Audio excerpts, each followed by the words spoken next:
do not deal with the causation of the problem, and you only deal with the symptoms of the problem, the symptoms being the current disturbances in the United Kingdom, they're going to get worse.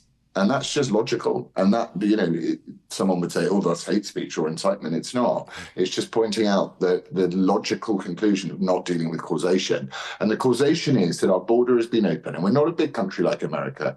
And, America's got major problems absorbing the 10 to 12, 15 million migrants that they've witnessed in the last 10 years. We are absorbing 1 million a year. Pretty much. But our public services are not improving. People's lives are not getting better. The people are being... The Central Hotel in many, many towns in Great Britain where people will go for tourists is now housing migrants who are paid for. It's free. They then leave the hotels, and because of cultural reasons, they go to local schools. They follow young girls home from local schools. There's many, many, many examples. As you say, this stuff, when it becomes more entrenched, leads to child rape gangs.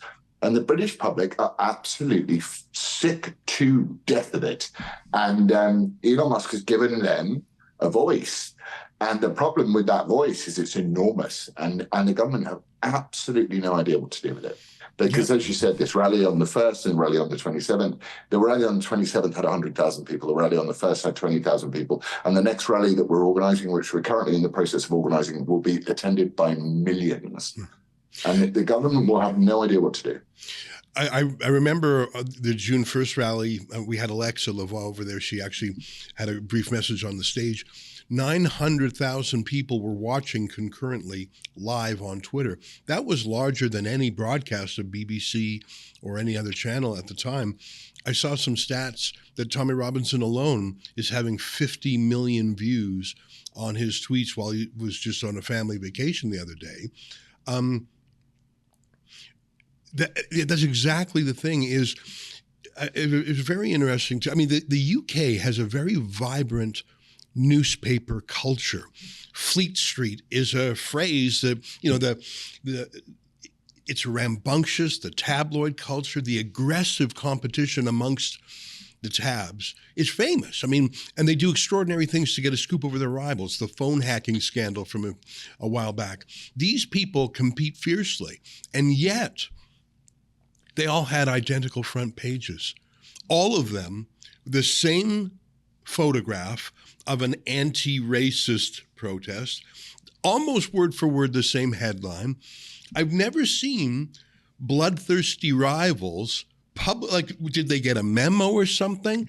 And I don't know, the unanimity of the entire establishment, including the Daily Mail, which I enjoy reading because it's scrappy and populist and sometimes conservative. I don't think there's a single outlet that, certainly not a newspaper, that is even giving airtime to the other side. And I don't know, I think that's why Twitter X is so important to this whole thing. If it were gone, no one would know what's going on. You couldn't organize huge rallies, and things like the rape gangs would be covered up again as they were by the legacy media. Yes, as someone quite rightly pointed out earlier today on the media, that the last time every single front page of every single bought and paid for Dying Line legacy media channel was the same was during the cold season of 2020. So this is definitely paid for by the government. The hit piece done on myself, and you look at Nigel Farage, and he's desperately trying to run away from this situation because he's mainly self-serving. It would be his biggest problem. But even the Times ran an entire piece labeling us as the people that are responsible for inciting violence in the United Kingdom. Not one of us has mentioned violence, ever. Every single one of us has condoned it. So the narrative that the media are trying to spin, which is very worryingly uniform. I think this idea of the great British press, going out for the scoops, Millie Dowler being a really important example, actually, that's the media of yesteryear, whereas Vestia now, that's what the British media is. And the British media are in collusion with the government. So you have the military-industrial complex, and then you have the government media complex. And the government media complex in the United Kingdom, as it was across the West during COVID, is absolutely entrenched. And I don't even know who they're talking to anymore, because I've not met a 16-year-old, my son is 16, so I've not met a single one of his friends who has ever, I mean, a lot of them have never heard of the BBC. Yeah.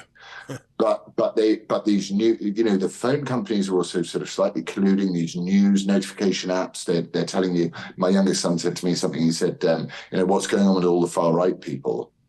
And he said he's not really picked it up, but he's getting shoved this narrative all the time. And I'm like, the far right people are the people saying protest peacefully in the main. There are some far right people, which we don't like. And then it's actually the authoritarian, censorious left, which take every tragedy, like the death of 3 young innocent children, at the hands of a man we know nothing about at the moment. And they turn it around to use it as an opportunity for a greater power grab on our speech. And I think it's an absolute tragedy, actually, and we should all wake up, because if we don't, this is the very, very beginning of what has been played out many times before across the globe with many, many dead people. Yeah. I want to show a video clip. It's very interesting. It's of a Labour Party councillor, local councillor. His name is Ricky Jones, and he was at one of these government-approved anti-hate rallies, and he took the microphone, and I'm going to play the clip, and I'm going to show the lady standing right next to him, by the way, is wearing an Amnesty International vest, and you can see there's no British flag, so you can see Palestinian flags. You can see smash fascism and racism, sort of the prefab flag. So this is an official sanctioned event. He is with the Labour Party. You're going to hear him talking about how he expresses his anti-hate. But besides the shocking video I'm going to show you, this is an official gathering. There were other media there. It's only because this went viral on X that anyone said, whoa, this guy went too far. This is how they are. And when the regime media sees this, they just turn a blind eye. This only came to light because of social media. Here, play the clip. Take a look.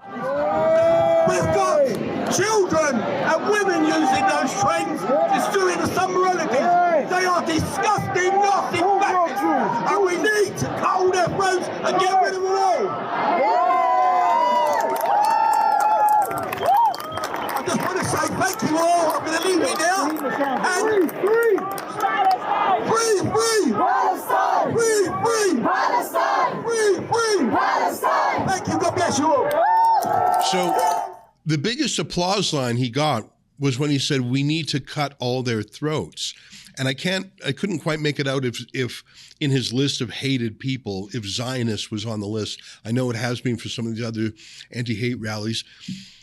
That wasn't a rogue statement. That guy was not out of sync with his movement. He was a leader of it. That's what finally got people around him to cheer and applaud. We have to cut their throats, he said. Now, he actually later today was grudgingly arrested by the authorities, but he was an authority. And that is how they feel. You saw it. They applauded this guy. This wasn't said in the dark by some nobody. That's a Labour City Councillor.